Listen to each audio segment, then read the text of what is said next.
माता की।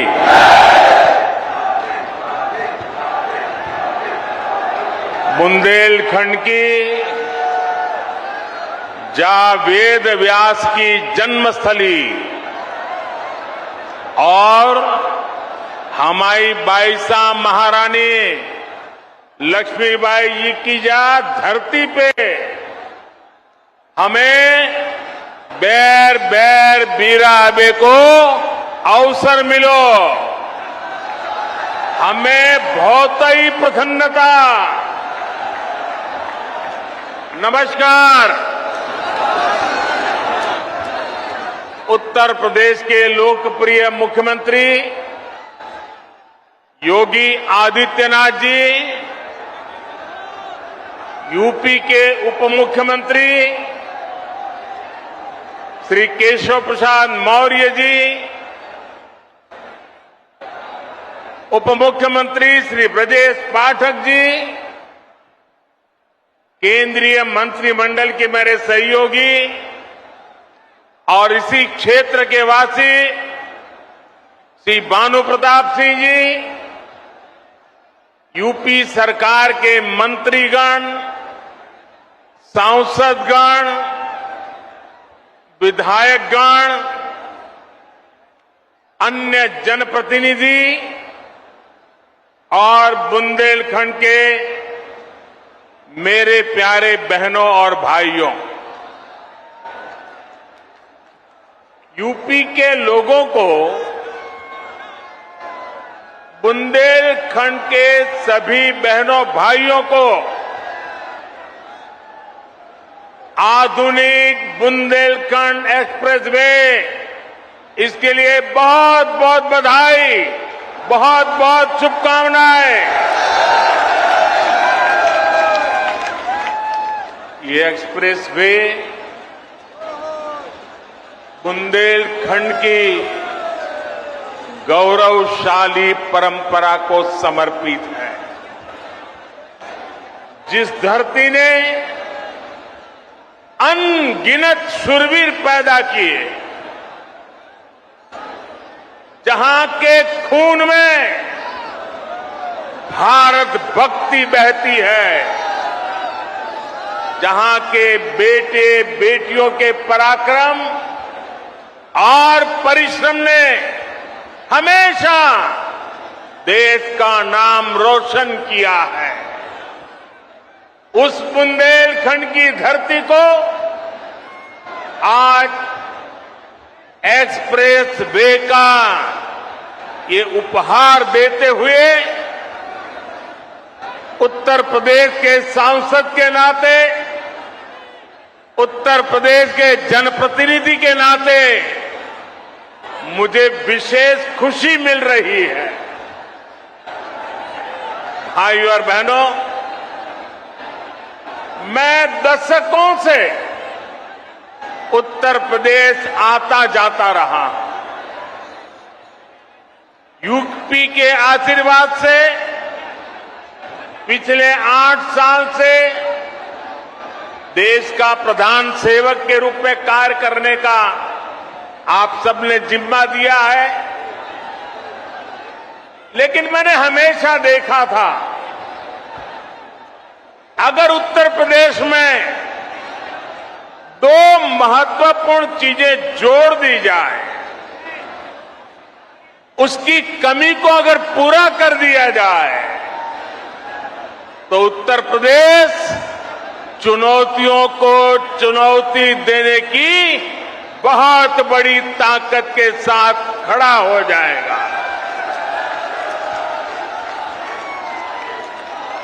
पहला मुद्दा था यहां की खराब कानून व्यवस्था। जब मैं पहले की बात कर रहा हूं, क्या हाल था आप जानते हैं। और दूसरी हालत थी हर प्रकार से खराब कनेक्टिविटी। आज उत्तर प्रदेश के लोगों ने मिलकर योगी आदित्यनाथ जी के नेतृत्व में उत्तर प्रदेश की पूरी तस्वीर बदल दी है।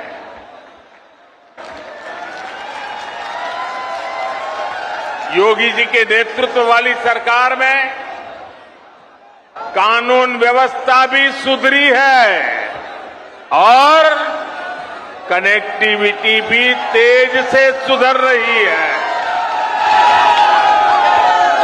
आजादी के बाद के 7 दशकों में यूपी में यातायात के आधुनिक साधनों के लिए जितना काम हुआ उससे ज्यादा काम आज हो रहा है। मैं आपसे पूछ रहा हूं, हो रहा है कि नहीं हो रहा है? हो रहा है कि नहीं हो रहा है? आंखों के सामने दिख रहा है कि नहीं दिख रहा है? बुंदेलखंड एक्सप्रेसवे से चित्रकूट से दिल्ली की दूरी करीब करीब 3-4 घंटे कम हुई है, लेकिन इसका लाभ इससे भी कई गुना ज्यादा है। ये एक्सप्रेसवे यहां सिर्फ वाहनों को गति देगा इतना ही नहीं है, बल्कि ये पूरे बुंदेलखंड की औद्योगिक प्रगति को भी गति देने वाला है। इसके दोनों तरफ, इस एक्सप्रेस हाईवे के दोनों तरफ अनेक उद्योग स्थापित होने वाले हैं। यहां भंडारण की सुविधाएं, कोल्ड स्टोरेज की सुविधाएं बनने वाली है। बुंदेलखंड एक्सप्रेसवे की वजह से इस क्षेत्र में कृषि आधारित उद्योग लगाने बहुत आसान हो जाएंगे। खेत में पैदा होने वाली उपज को नए बाजारों में पहुंचाना आसान होगा। बुंदेलखंड में बन रहे डिफेंस कॉरिडोर को भी इससे बहुत मदद मिलेगी। यानी ये एक्सप्रेसवे बुंदेलखंड के कोने कोने को विकास, स्वरोजगार और नए अवसरों भी जोड़ने वाला है। साथियों, एक समय था जब माना जाता था कि यातायात के आधुनिक साधनों पर पहला अधिकार सिर्फ बड़े बड़े शहरों का ही है। मुंबई हो, चेन्नई हो, कोलकाता हो, बेंगलुरु हो, हैदराबाद हो, दिल्ली हो, सब कुछ उनको ही मिले। लेकिन अब सरकार की बदली है, मिजाज भी बदला है और ये मोदी है, ये योगी है। अब उस पुरानी सोच को छोड़कर, उसे पीछे रखकर हम एक नए तरीके से आगे बढ़ रहे हैं। साल 2017 के बाद से उत्तर प्रदेश में कनेक्टिविटी के जो काम शुरू हुए, उनमें बड़े शहरों के साथ ही छोटे शहरों को भी उतनी ही प्राथमिकता दी गई है। ये बुंदेलखंड एक्सप्रेसवे चित्रकूट, बांदा, हमीरपुर, महोबा, जालौन, औरैया और इटावा से होकर गुजर रहा है। पूर्वांचल एक्सप्रेसवे लखनऊ के साथ ही बाराबंकी, अमेठी, सुल्तानपुर, अयोध्या, अंबेडकर नगर, आजमगढ़, मऊ और गाजीपुर से गुजर रहा है। गोरखपुर लिंक एक्सप्रेस अंबेडकर नगर, संत कबीर नगर और आजमगढ़ को जोड़ता है।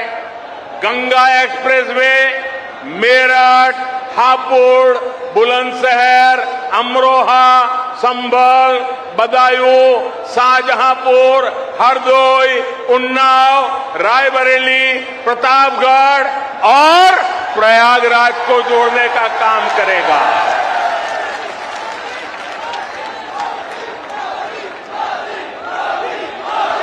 दिखता है कितनी बड़ी ताकत पैदा हो रही है।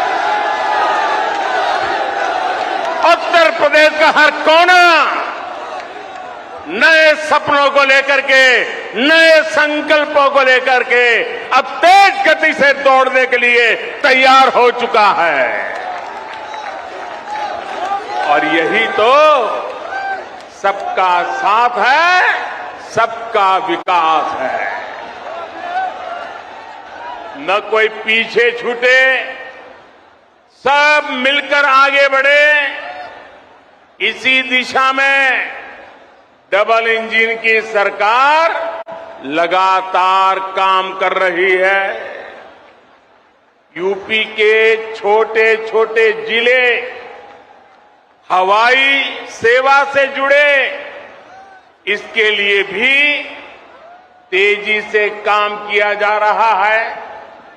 बीते कुछ समय में प्रयागराज, गाजियाबाद में नए एयरपोर्ट टर्मिनल बनाए गए।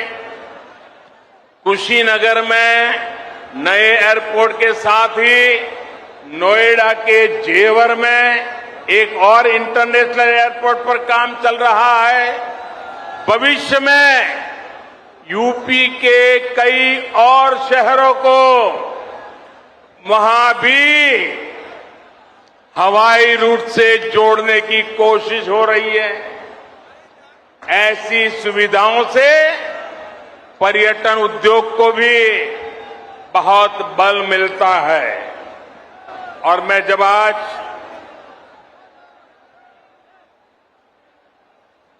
यहां मंच पर आ रहा था तो उसके पहले मैं इस बुंदेलखंड एक्सप्रेस वे का प्रेजेंटेशन देख रहा था, एक मॉड्यूल लगा है वो देख रहा था।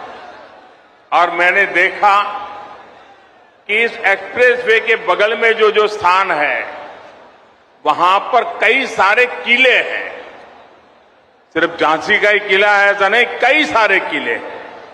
आप में से जो विदेश की दुनिया जानते होंगे उनको मालूम होगा, यूरोप के कई देश ऐसे हैं जहां पर किले देखने का एक बहुत बड़ा टूरिज्म उद्योग चलता है और दुनिया के लोग पुराने किले देखने के लिए आते हैं।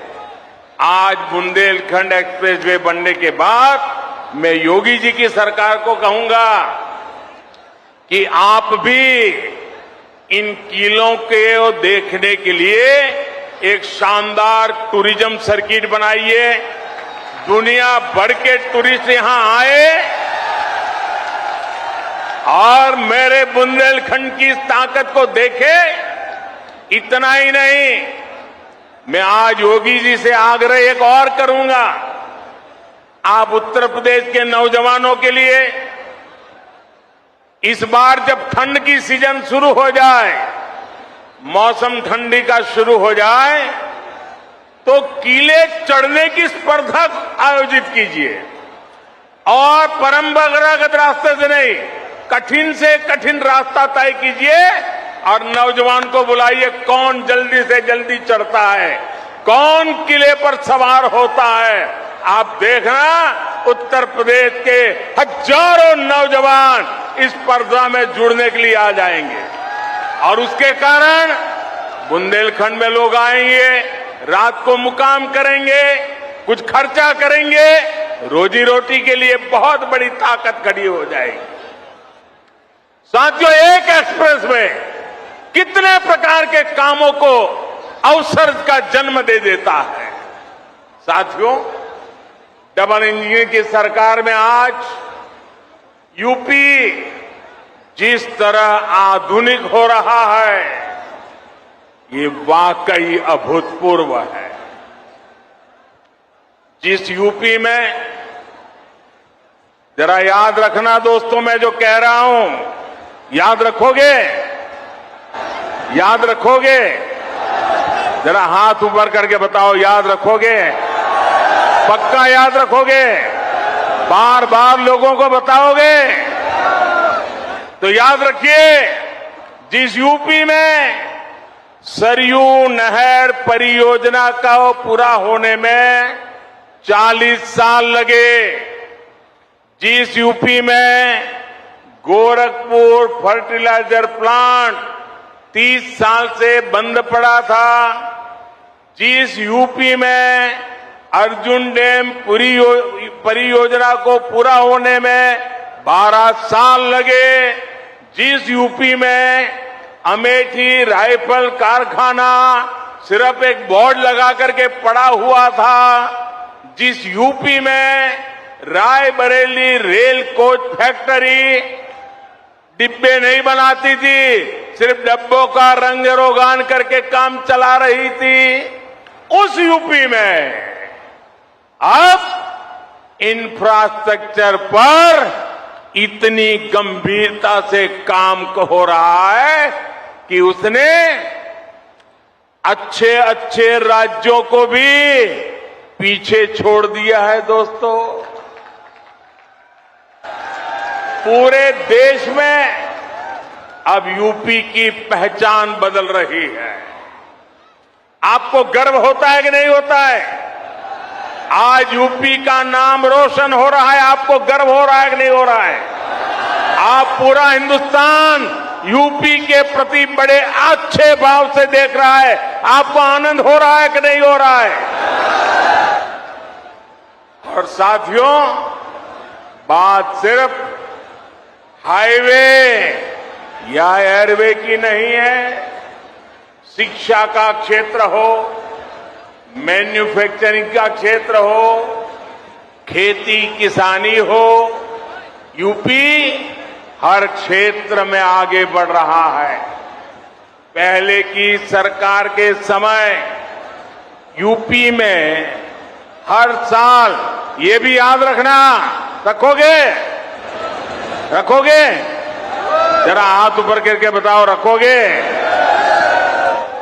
पहले की सरकार के समय यूपी में हर साल औसतन 50 किलोमीटर रेल लाइन का दोहरीकरण होता था।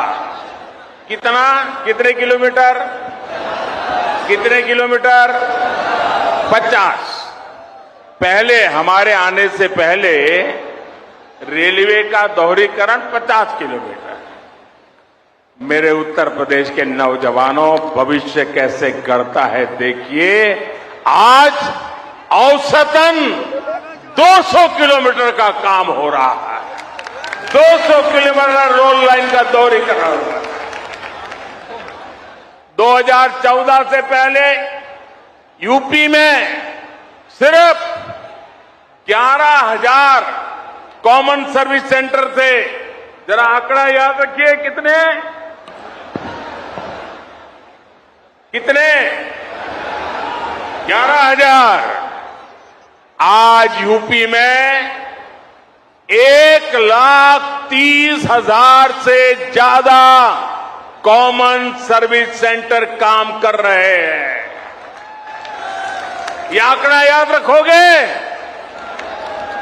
एक समय में यूपी में सिर्फ 12 मेडिकल कॉलेज हुआ करते थे। आंकड़ा याद रहा? कितने मेडिकल कॉलेज? जरा जोर से बताइए, कितने? 12 मेडिकल कॉलेज।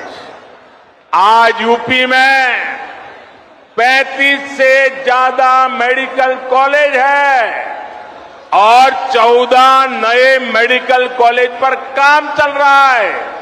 मतलब कहां 14 और कहां 50।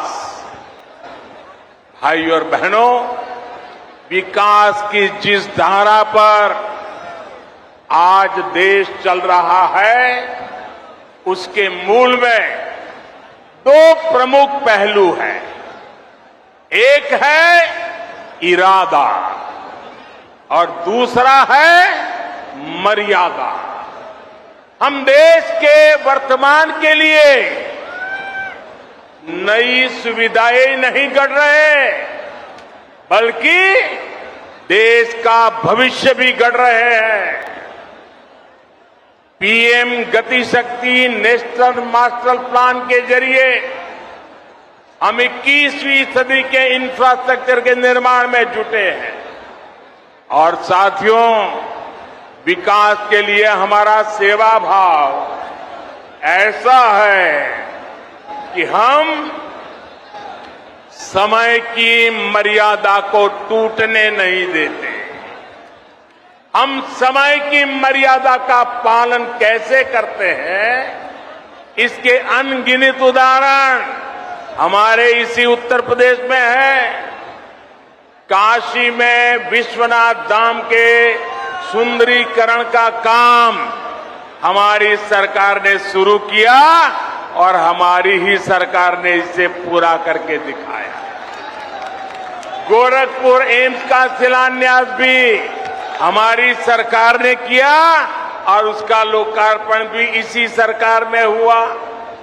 दिल्ली मेरठ एक्सप्रेसवे का शिलान्यास भी हमारी सरकार ने किया और उसका लोकार्पण भी हमारी सरकार में हुआ। बुंदेलखंड एक्सप्रेस भी इसी का उदाहरण है।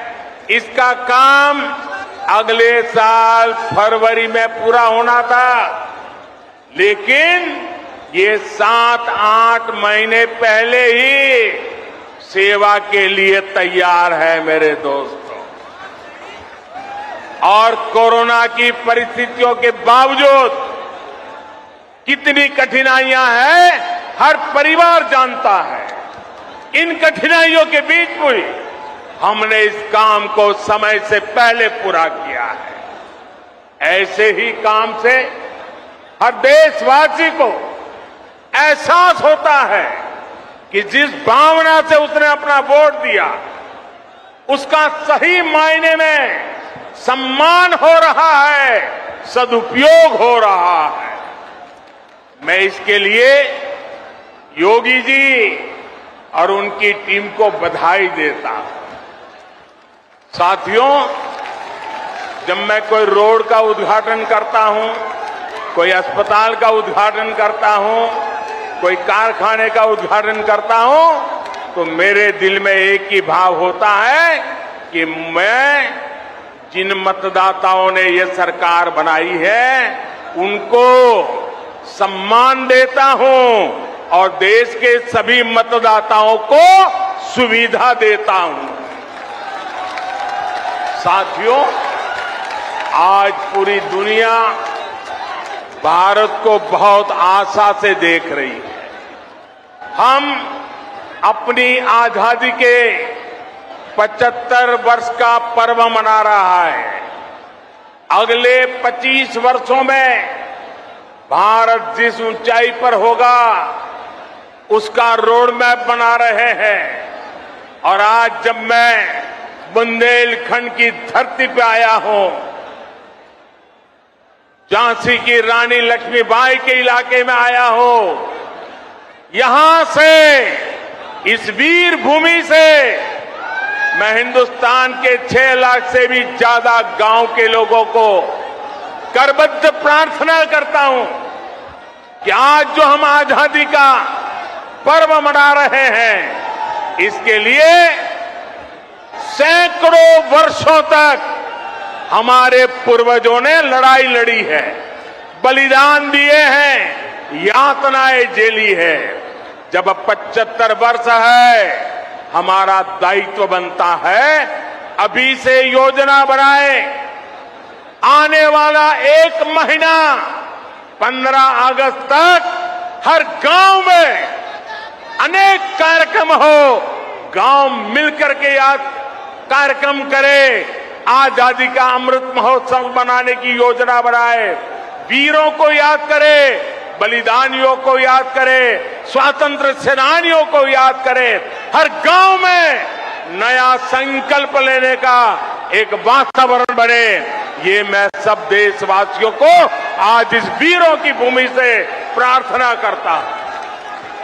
साथियों, आज भारत में ऐसा कोई भी काम नहीं होना चाहिए जिसका आधार वर्तमान की आकांक्षा और भारत के बेहतर भविष्य से जुड़ा हुआ न हो।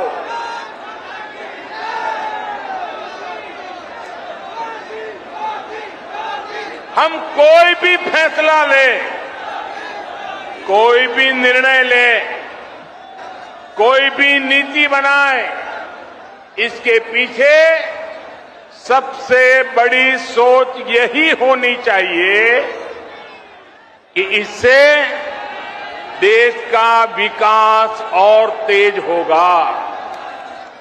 हर वो बात जिससे देश को नुकसान होता है, देश का विकास प्रभावित होता है, उससे हमें हमेशा हमेशा दूर रखना है। आजादी के 75 वर्षों बाद भारत को विकास का ये सबसे बेहतरीन मौका मिला है। हमें इस मौके को गंवाना नहीं है। हमें इस कालखंड में देश का ज्यादा से ज्यादा विकास करके उसे नई ऊंचाई पर पहुंचाना है, नया भारत बनाना है।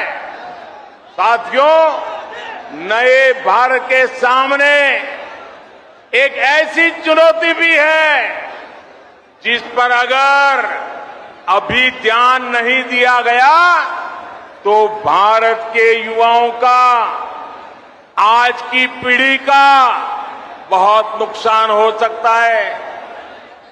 आपका आज गुमराह हो जाएगा और आपकी आने वाली कल अंधेरे में सिमट जाएगी। दोस्तों, इसलिए अभी से जागना जरूरी है। आजकल हमारे देश में मुफ्त की रेवड़ी बांटकर वोट बटोरने का कल्चर लाने की भरसक कोशिश हो रही है। ये रेवड़ी कल्चर देश के विकास के लिए बहुत घातक है। इस रेवड़ी कल्चर से देश के लोगों को और खास करके मेरे युवाओं को बहुत सावधान रहने की जरूरत है। रेवड़ी कल्चर वाले कभी आपके लिए नए एक्सप्रेसवे नहीं बनाएंगे, नए एयरपोर्ट या डिफेंस कॉरिडोर नहीं बनवाएंगे। रेवड़ी कल्चर वालों को लगता है कि जनता जनार्दन को मुफ्त की रेवड़ी बांटकर उन्हें खरीद लेंगे।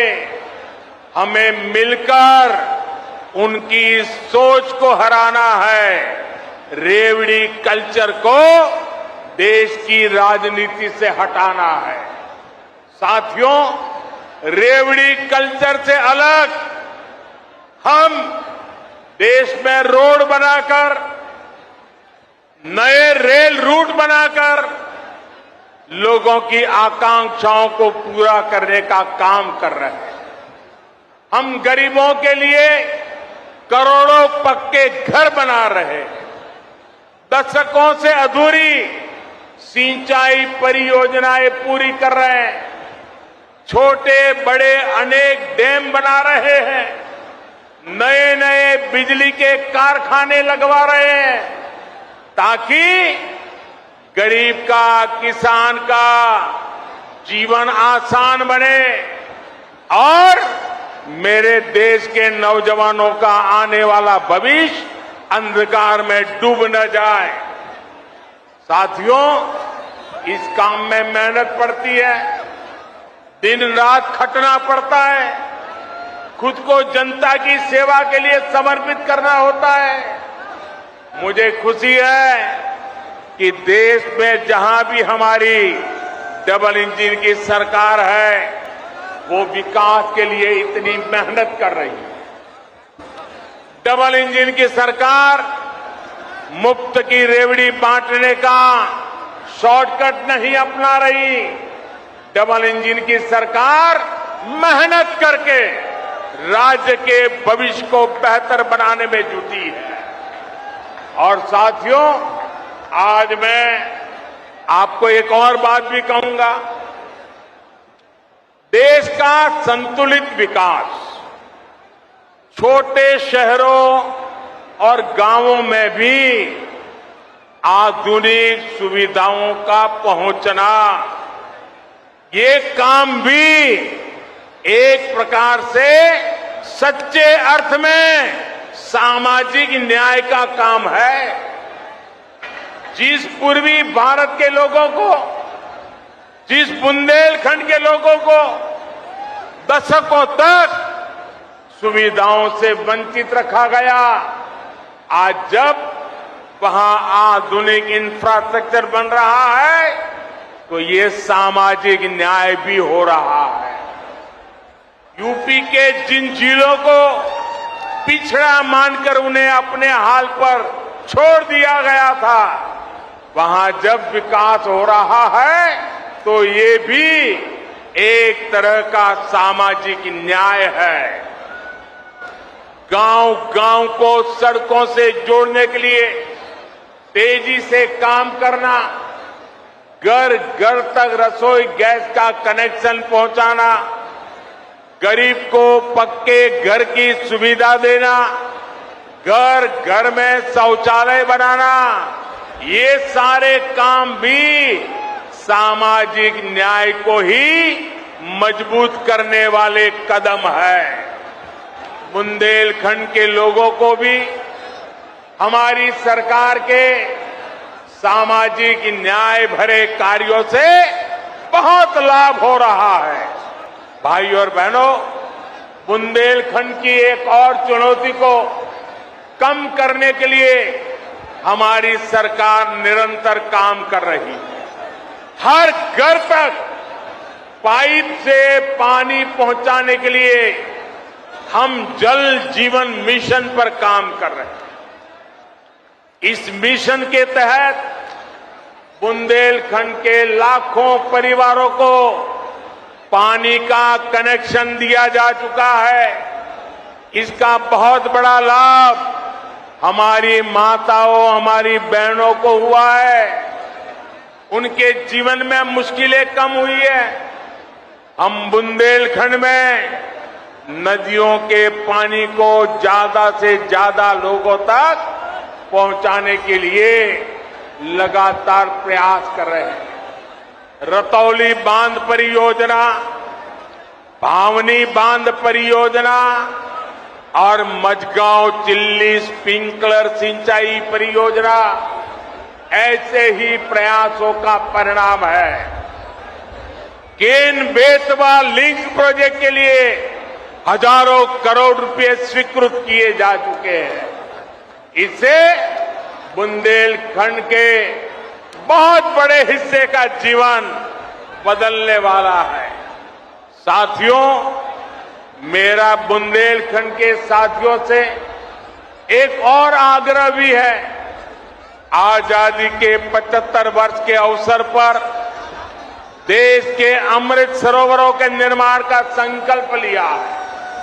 बुंदेलखंड के हर जिले में भी 75 अमृत सरोवर बनाए जाएंगे। ये जल सुरक्षा के लिए, आने वाली पीढ़ियों के लिए बहुत बड़ा काम हो रहा है।